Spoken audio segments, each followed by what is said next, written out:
All right, on today's episode of another wrestling podcast, we have a legitimate superstar.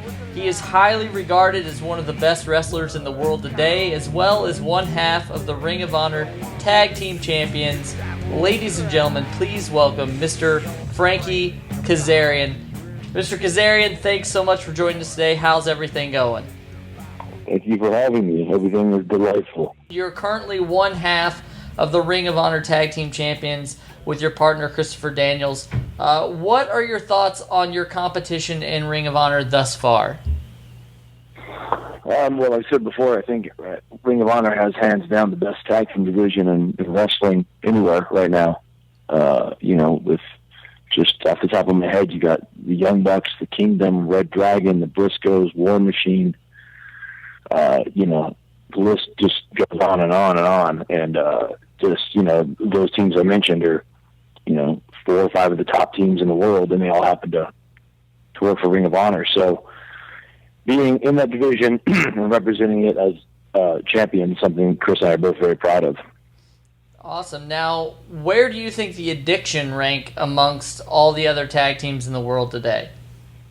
Well, we have gold belts that say Ring of Honor World Tag Team Champions in our possession, so by default that makes us the best. And Chris and I, in our minds, we're the best no matter where we go, where we've been. And but I know all the other teams feel that way too. That's why it's the competition is what it is. Now, in the world of professional wrestling, dream matches are constantly being realized because the shrinking world of wrestling. But if you had to pick a team to face the Addiction that you haven't faced yet, who would you choose? That's a tough question. Are we talking about like the current crop of tag teams out there right now? Yeah, absolutely. I don't know that there's. I mean, we've pretty much been in there with everyone that we've aspired to. I guess whoever has the WWE tag titles right now, I don't know who that is, but whoever that would be. Because if you're going to wrestle someone, you may as well wrestle for a prize, and that's a pretty coveted prize in our business. So I would say whoever has the tag team titles, and I apologize, but I don't know who that is. So,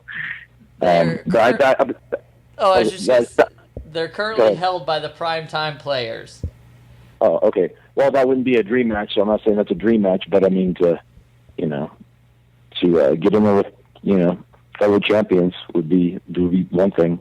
But, I could go on and on about dream matches from the past, but yeah, among the current crop of teams, we've been in with the best of the best, and we're very fortunate to have been. Now, you just mentioned WWE. You're currently in Ring of Honor, and prior to that, you were in TNA. You've wrestled all over the world, but what kind of things do you take into consideration before making career moves in the wrestling business? I know that you're probably getting offers all the time to come here, go there, do this, but what do you personally take into consideration? I mean, it can't all be about the money, so are there certain things that you look for whenever you're making a move? Yeah, money's a big part of it. Anyone would be lying if they said otherwise. But yeah, it's definitely you got to look at the place's track record and their professionalism and who's in charge and where they're going, where they've been, what they've done. And just you got to find out what's best for you and your family. At the end of the day, you're the one taking care of your career, and we're our own promoters, and you have to do what's best. But it's there's not a whole lot of places to work, get a full-time living in this business. So I'm fortunate to still be doing that. But yeah, those places are few and far between nowadays. Now, obviously, you've been wrestling for quite some time now, but you haven't always been wrestling. But if you weren't currently in the mix of Ring of Honor and the wrestling kind of started to fade away, is there something that you could see yourself doing other than professional wrestling? Yeah, I play bass guitar in my band, but I don't think I can necessarily make a living at that, considering the music industry is what it is today, which is, fledgling at best. But I mean, that's the other thing. I'm very, very passionate about, just as much, if not more so, than wrestling. But it's definitely right up there. I would love to maybe down the road enter the dirty game of politics, try to clean some stuff up, being an independent, and get the general population out of this nonsensical way of thinking that we should be on a two-party system, because I'm very anti the two parties. So we'll see where that goes. I don't know if I have a political career in me, but it's definitely another hobby of mine that I like to follow. Well, there have been some former wrestlers that have gotten into it, and I'm sure you've already spoken to this person, but we had Val Venus on a long time ago, and he has some really different ways of thinking as far as politics go. So, I mean, never say never, as they say. So.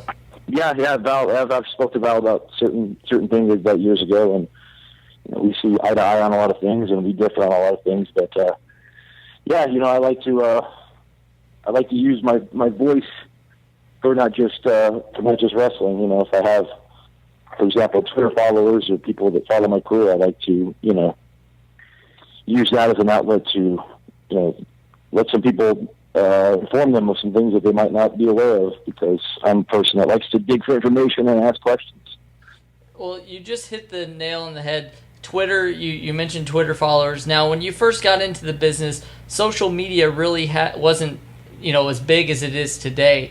Do you find some sort of obligation to inform, like you're saying, your fans, or it's a big responsibility. You see a lot of people constantly getting in trouble with social media. How has social media changed the way that you do things during your life? Hasn't necessarily changed the way I do things. I mean, I think it's a great tool for the fans. I mean, if I was a kid and I could have, tweeted Tito Santana or Ricky Steamboat or Bret Hart or Shawn Michaels, or the Ultimate Warrior, and got a response from them, I would have thought that was the coolest thing in the world. We never had that simple access that fans have now. So I think for that, it's really super cool for fans. I enjoy being active on social media. Twitter is pretty much the only one I'm on.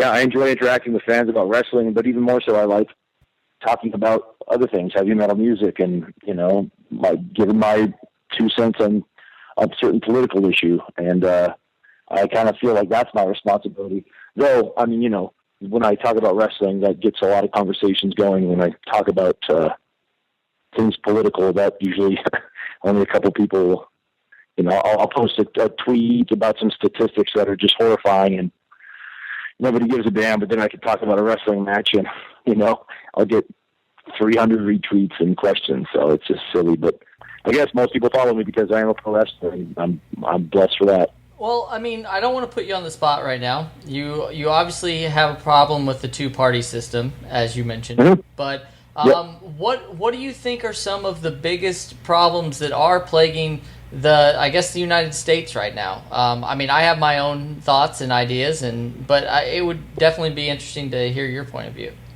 Well, I mean, I don't know if we have enough time to go into all that, but I mean, just off the top of my head, we've gone away from the fact that the government was created and works for us, for we the people, and somehow along the way they just turned into a governing body that is just Big Brother, and that is not, we fund the government. These are our tax dollars that are funding this beast that has frankly gotten ridiculously out of control.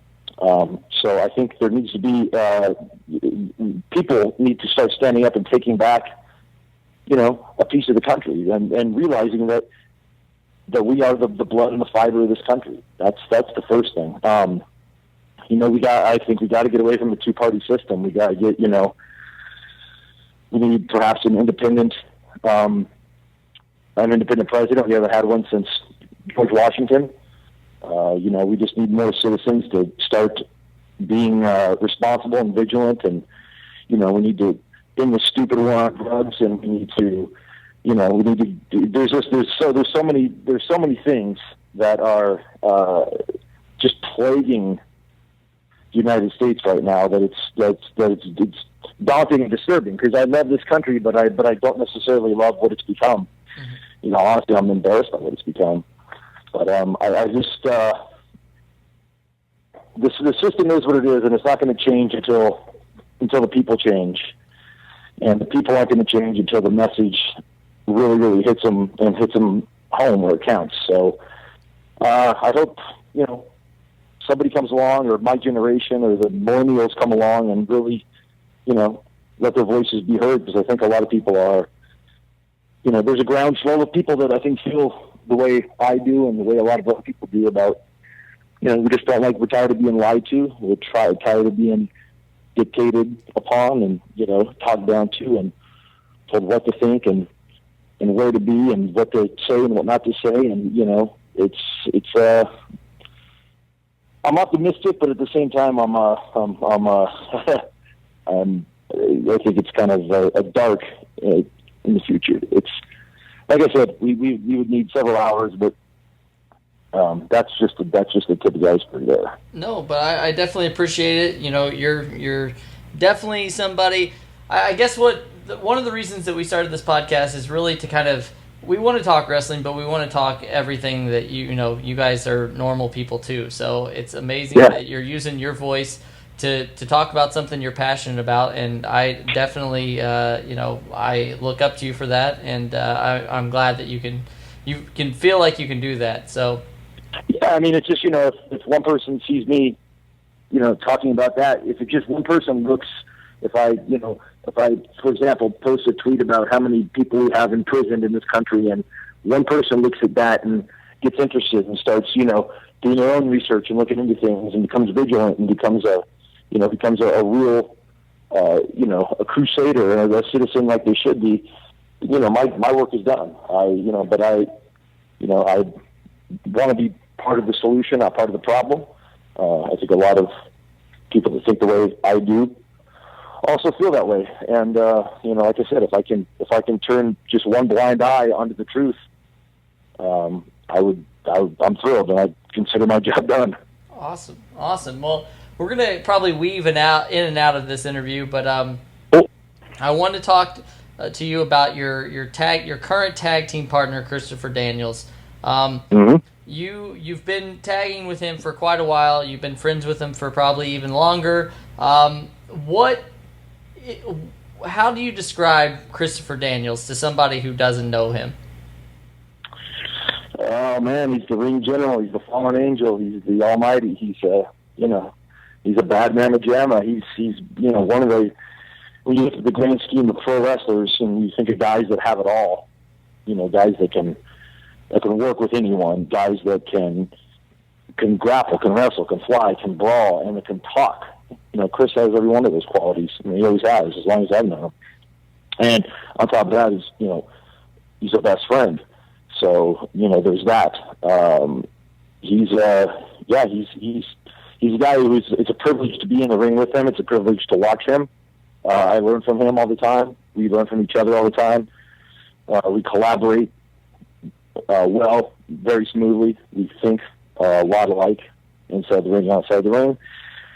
So it's just, you know, being the tag team partners just makes my job a lot easier, knowing he's there and knowing, you know, he's going to be there, and knowing the way he thinks is similar to the way I think. And yeah, you know, you can't. I can sing his praises all day, but we've, you know, A, I don't want to give him a big head, and B, you know, everybody knows what a terrific wrestler and competitor he really is.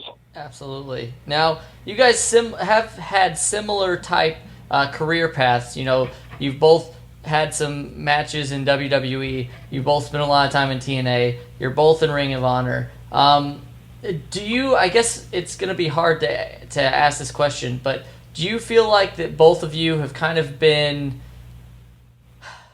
I don't want to say underutilized, but do you feel like you're underrated, I guess, in the scheme of pro wrestling? I would say so. You know, I mean, I think we've always taken every opportunity that's been given us and hit a home run with it. You know, whether that be in TNA or Ring of Honor or wherever. I think we've always overexcelled. And I think, you know, we back that up in the ring, and promos and vignettes. So I'll go ahead and say yes. And I think both of our, if you want to call it faults, is I think over our career we've been, the nice guy, and unfortunately in the wacky business it is pro wrestling, the nice guy doesn't always necessarily, get to the top, and that's just a fact. Yeah. You got to be a bit of a dick to succeed in this business, and that's just a fact. And I'm not saying all the guys have gotten to the top just from being an asshole. No, it takes a lot of hard work and dedication and training, obviously. But yeah, I think we've both been very, very giving and almost probably to a fault. But that's just our personalities, and but I think, having said that, we've also made some pretty significant strides in our pro wrestling careers because of that too. Absolutely. Now, a lot of your professional career has been with teaming with people. Is there anybody that you wish you've had to have the chance to team up with? I mean, that you haven't gotten to yet? I don't know. I mean, it's always fun to get in there with different guys, but I mean, like I think anything right now would be a letdown. I mean, Chris Daniels and I aren't gonna, the act is never been stronger, and we still just scratch the surface of what we can do. So right now, to team with anyone would just honestly be weird. I would have loved to team up with Killer Kowalski when, if I could get in the DeLorean and hit 88 and go back in time. I'd love to team up with Killer Kowalski, my trainer. That'd be pretty cool. But yeah, I mean, it's always the odd match you get in there with someone different is always cool and always exciting, and you always learn something.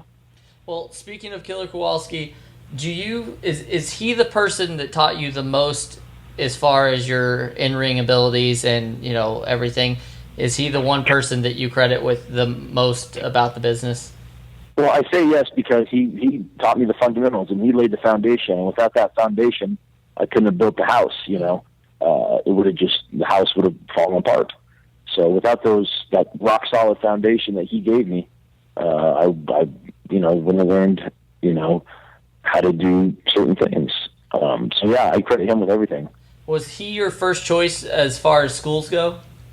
Yeah, he, when I was researching schools, this was like the late 90s, there was, the internet was still, brand new.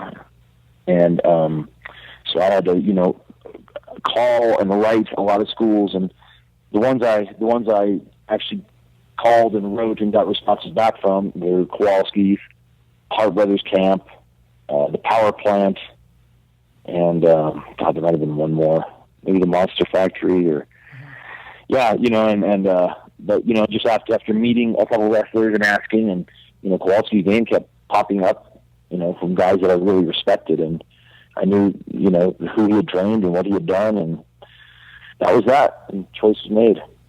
Now, on the flip side of the tagging with people, you spent also a lot of time as a singles wrestler. Which do you find more enjoyable? I like tag team wrestling. I just find it to be way more exciting. I mean, nothing beats the drama of, one-on-one, mano-a-mano, main event matches. Of course, those are, that's commonplace. But just the action in the tag team match and the philosophy behind it and the strategy is just, there's so many possibilities of things you could do. And I really, really enjoy tag team wrestling, both performing and watching. Now, you mentioned you started in the 90s becoming the wrestler that you are today. There were a lot of tag teams back then. The landscape was completely different. Did you find yourself watching a lot of those tag teams and singles wrestlers and, trying to emulate, or were you kind of told when you were training to become your own entity? I mean, obviously you're gonna want to be your own person, but everybody's gonna, grab from who influenced them, And for me, it was always the athletic, smaller guys, like, the Shawn Michaels and the Bret Harts and the Sean Waltmans and the Dynamite Kids and the Ricky Steamboats and Tito Santana's, and those guys were great singles wrestlers, but they're all really good tag team wrestlers too. They all kind of had that common thread to them. So I would always draw from a group of guys and a few more, and try to put that into some strange brew that could become Frankie Kazarian. Now, back in the 90s, we just talked about, the internet was just in its infancy. How wise were you to the way that the actual business worked? I mean, today you can be born and you can get online and find a lot of the ins and outs of the business, which, I think it is helpful to people, but it also hurts everything. So how much did you know going into training? Not a whole lot, like you said, because that information just wasn't available, and the veil was still kind of pulled. They hadn't been exposed to the point it was. Everybody kind of was in on the gag, but not at the level that they are now. So it was kind of learn as you go. These are all things you learned. The inner workings of how the business works when you trained, and kayfabe was still pretty strong when I started. So you couldn't just go on the internet and find a page of insider wrestling terms and bam, there you go. Now you could talk like you're in the business. It just didn't work that way. You had to learn on the job, be around people that had been there and done that. We're based out of the Northeast. We're in Poughkeepsie, New York, and we can watch wrestling every night of the week, whether it be live or on television now. And as somebody who's actually in the professional wrestling business, I can't say everybody because I guess I'll just ask you. Do you feel like the fans are somewhat spoiled now because of the way that they treat the business, or do you think that it's just kind of a natural progression?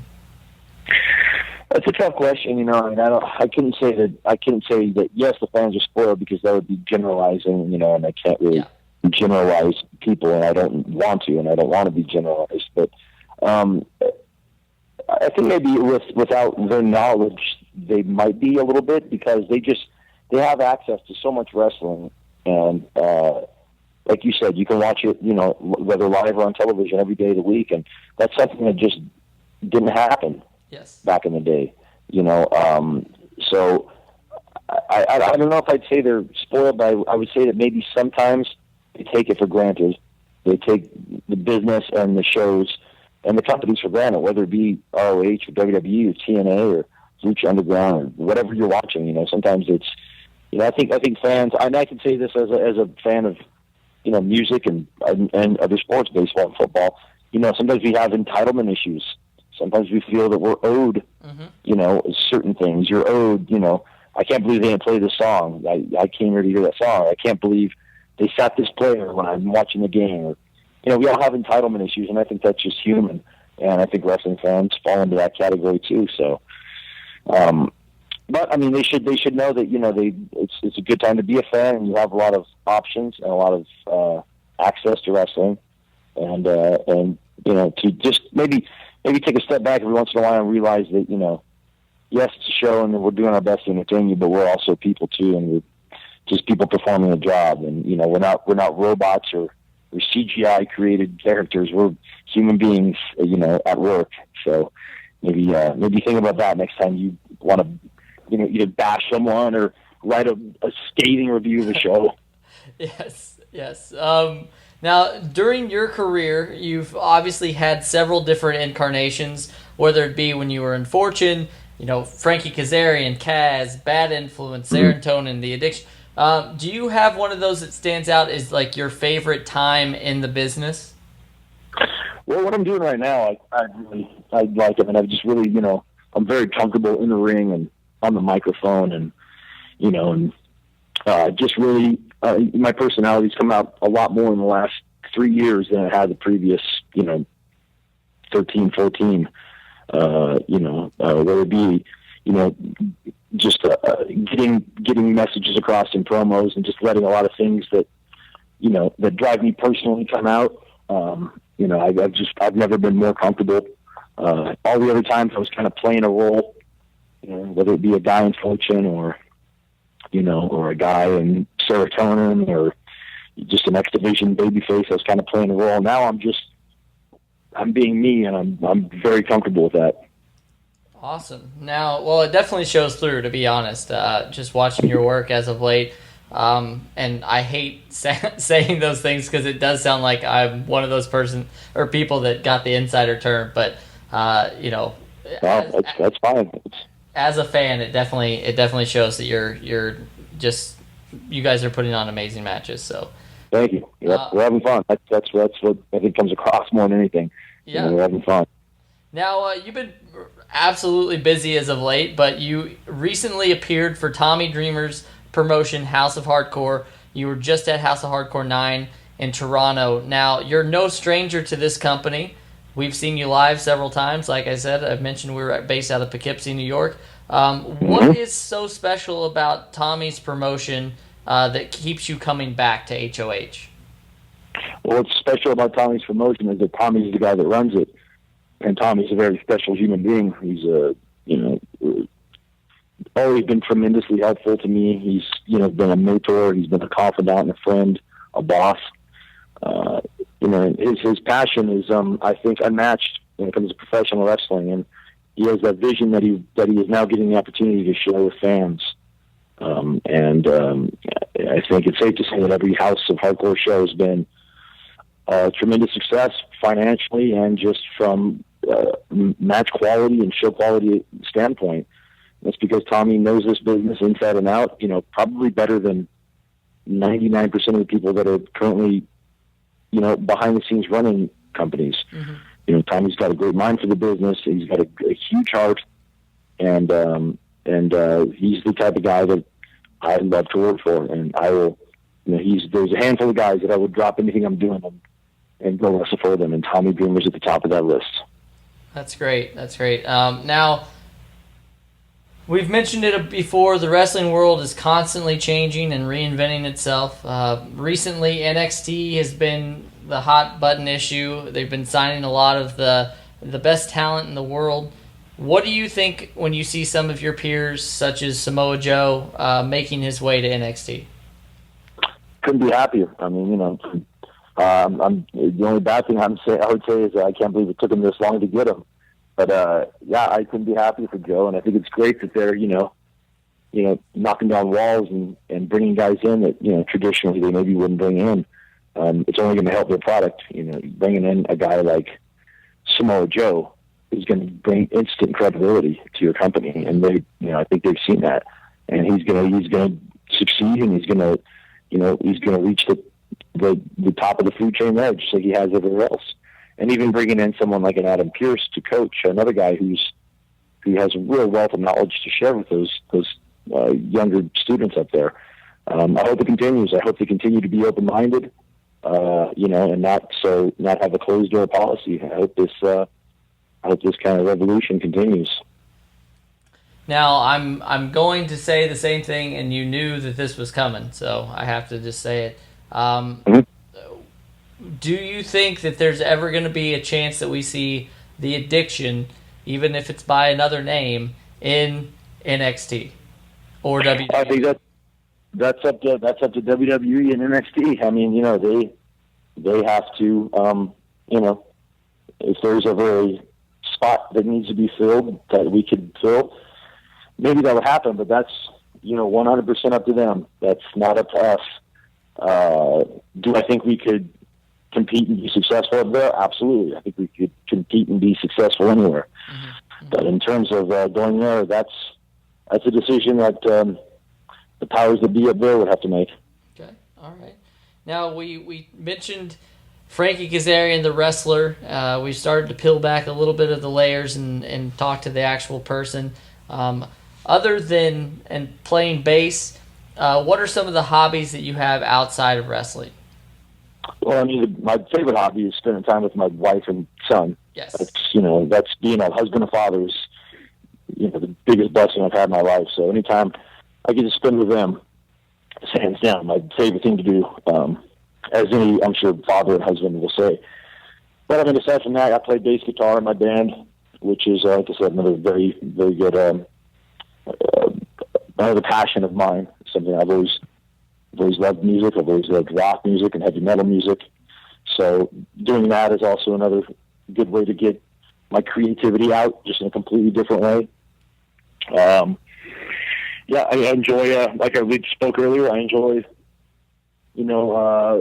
reading and watching the the world go by, from a political standpoint, and observing and questioning and really getting into a lot more of that, especially as I get older. Maybe I just, have an obligation to the world I'm going to leave behind, kind of want to change things. But I love being in Southern California. Every once in a while I get to go on some auditions and stuff. That's cool. I always try to keep some irons and those fires. But I love sports. I love playing and watching all sports, especially football and baseball. I'm a bit of a movie and TV nut. Big Walking Dead fan. Big Sons of Anarchy fan when it was on. Big fan of the show Humans that's on AMC now. And big comic book guy. Big Star Wars fan. And pretty much just a nerd. Pretty much just a professional nerd. Awesome. Now, you just brought it up, and it was next on the list. I said you're a bit of a Star Wars nerd as well. What is your honest opinion of the new Star Wars movie hitting theaters this December? I'm looking forward to it. I mean, everything, I think it's in very, very capable hands. I think J.J. Abrams has really honed in on what the Star Wars fans, especially from our generation, are anticipating. I know he's using a lot of practical effects. I think the script is going to be great. They had Lawrence Kasdan, help with it, who did Empire Strikes Back, which is probably the best Star Wars film ever. They got obviously the original ensemble cast, which is great. And they're, focusing on younger faces, and there's a lot of versatility in the crew, and a lot of I think it's going to be awesome. I can't wait to see it. I'm sure it'll have its detractors and its critics, but I'm psyched because we have new Star Wars movies coming out, and as a huge Star Wars fan, that's exciting to me. But I'm very, very much looking forward to it. I don't think we're going to have a prequel type situation. I think this is going to blow everybody's minds, and it's going to really put a button on the series in a nice way when the next 3 films come out. So, have you given any thought to what you would have been in the Star Wars universe? Yeah, I did a podcast the other day, a Star Wars podcast called Jedi Alliance, which is one of my favorites. Give it a listen if you're out there listening and you like Star Wars. And they asked us what one of the questions was what would we do in the Star Wars universe? And my first answer was I'd play bass guitar in probably the Cantina band, but be an assassin by the day. And then later I changed that to I said I would open a shop on Tatooine that sold brown robes and beige shirts, because that's pretty much what everybody wore on Tatooine. So I think I would make a killing doing that. But so I guess and I'm going to stick to those answers. I think I could turn a good profit doing that, or just going from planet to planet with my band. Whether it be Jabba's palace or Coruscant, just spread our music across the universe, across the galaxy. That's awesome. Now, you've said it. You play bass, so I'm inclined to ask, what kind of bass do you have? I have several. I have my first bass that is out of commission, but I'm working to repair it right now. Is my pride and joy, and it's a 1966 Fender Mustang original bass, which my grandfather gave me before he passed, and that's the crown jewel of my collection. I have a Paco Rebelli acoustic bass that I fiddle with here and again. It's a little bit big bodied, so it's not the most comfortable thing. Then most recently I have my Ibanez SRE 300, and I have my Ibanez SRE 405, which is my 5-string, which I play probably 95% of the time. But yeah, those are my basses. I'm constantly trying to add to the collection. It's an extensive hobby. I have two pretty big hobbies, which is music and motorcycles. I also ride a Harley, and I couldn't find 2 more expensive hobbies if I tried. So that's much to my wife's chagrin. So that's the only downside, is they're very costly. But those are my basses, and I have a couple other a couple electric guitars and acoustics. Well, we talked about some of your wrestling influences early on. Who have been some of your musical influences? Definitely Metallica. That's my favorite band. That's been well documented. Definitely Metallica. Guns N' Roses, Pantera, AC/DC, Black Sabbath, Judas Priest, Rage Against the Machine. Just the list can go on and on. Pretty much all rock or heavy metal based bands. Megadeth, Slayer, Anthrax. But growing up, I listened to a little bit of everything, and I liked country music when I was a kid. I liked, the old school Highwaymen stuff, and like Willie Nelson and Waylon Jennings, and good outlaw country. I was a big fan of NWA and Eazy-E and Run DMC and Beastie Boys growing up too. And I think all those bands, all those groups had, an edge and an attitude to them that, kind of came from like a rock and roll point of view, which I always found appealing. But yeah, man, nowadays, if I'm listening to it, it's probably going to be rock or metal. Okay. Well, we're going to be winding down the interview. You're obviously a very busy person, but what is the last concert you attended? Last concert I attended, oh geez, it's been a while. I don't, unfortunately, get to go to as many concerts as I used to. But what was it? I went to Mayhem Fest last year in Southern California, and that was headlined by Avenged Sevenfold. Okay. And also Body Count played, and I think who else played. I know, but it was my second time seeing Avenged, and they killed it. They put on a great show. Oh, Korn played also. I'd see Korn. Awesome. Half a dozen times before I saw Korn when they opened for Ozzy in '95. That was when they first broke, and that was I became a fan instantly. And then and prior to that, my wife and I went and saw Billy Joel, believe it or not, at the Hollywood Bowl, and he was outstanding. He was just dynamite. There's a reason he was a living legend. The guy just killed it. Great set, great show. Sounded as good as he's ever sounded. And I'm a huge fan of going to concerts. I wish it's another thing, another one of those expensive hobbies. But I've been fortunate enough to see acts like that, and the Rolling Stones and Tom Petty and Motley Crue, and these bands aren't going to be around forever. So it's I like to see them when I can. Now, you just mentioned some amazing bands. Obviously, these are some that people only dream about seeing. Do you have a concert experience like your most embarrassing concert that you've ever been to?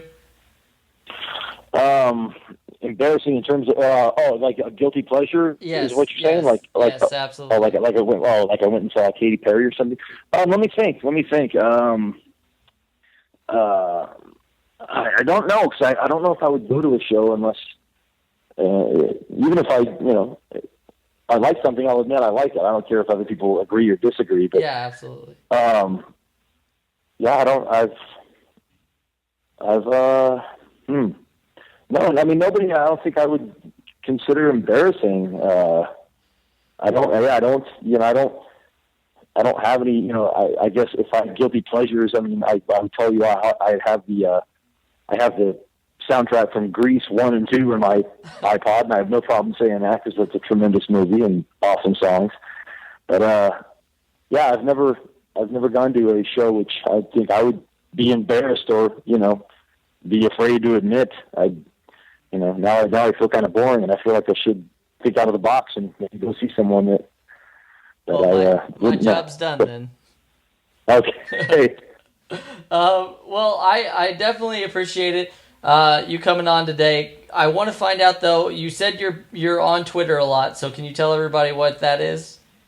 Yep, that's pretty simple. At Frankie Kazarian, which is pretty easy. And like I said, Twitter is the one that I try to stay active on as much as possible. But be warned, I sound off on a lot of things non-wrestling related because I love wrestling. It's my passion and my job, and wrestling's been very good to me. But I have a whole another side that I like to share and be open with.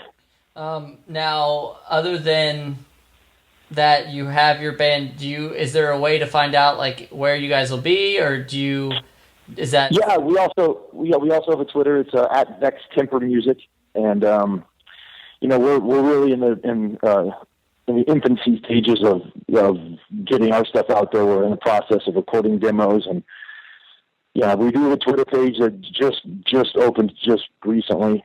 But I'll be posting updates and snippets of music, hopefully, and definitely keeping people aware of what's going to happen, and once we start digging where we're going to be, when we're going to be, and where you can hear our music. It's tough because there's 5 of us, and we're all working stiffs when we're not professional musicians. We're musicians that have professions, and we come together as often as we can. But at the end of the day, trying to coordinate 5 guys' schedules who all have families and obligations is tough. But we're getting it done. We have about 8 to 10 original songs ready to go. So we're in the recording process now, as far as getting some demos out there. And as soon as they'll be available, I'll definitely let everyone know where they can find them. That's awesome. Now, I'm going to go ahead and label this one Part 1 because I think we've barely gotten into Frankie Kazarian, and I would love to have you back anytime.